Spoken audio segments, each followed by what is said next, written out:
used to talk about who was the king of the jungle, and everybody used to say the lion is the king of the jungle.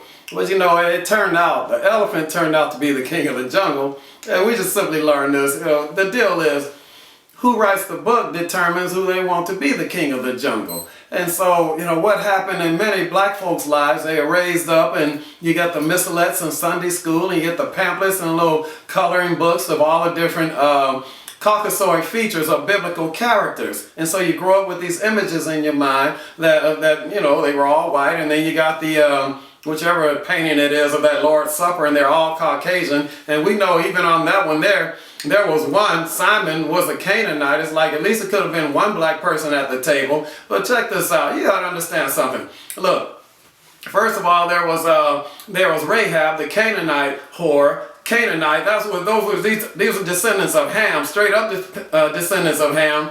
And you gotta ask yourself, how did Noah have 3 sons? And some folk used to say, and Ham was the black one. How are you going to have 3 sons by the same wife, and only one come out black, the other ones come out another color? See, that kind of stuff. See, and it just depends on who writes the book, who put things out there. So anyway, there was Judah and Perez had Tamar Perez.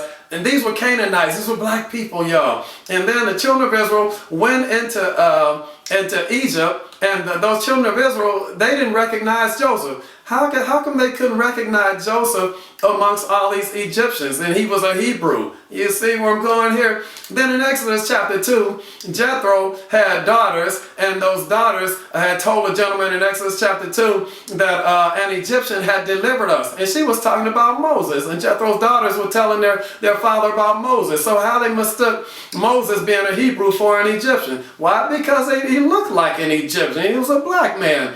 Even in Acts chapter 21, they thought the Apostle Paul was a black man. He was a Benjamite, but however, you read Acts chapter 21, around in the late 30 verses, it says that they said, aren't you the Egyptian who caused an uproar? He was a black man. These were black folk. And then some brother come on TV saying, so I guess all of them black. Now, what's wrong with that?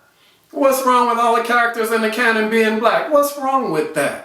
See, we got to come on. Read the book, study the scriptures, and you can study those genealogies there. It's already there. So it's okay to look at those and the geographical locations, and you can see where these people were from. And there was much miscegenation taking place throughout the canon. 80% of the characters in the canon of scripture were of African descent.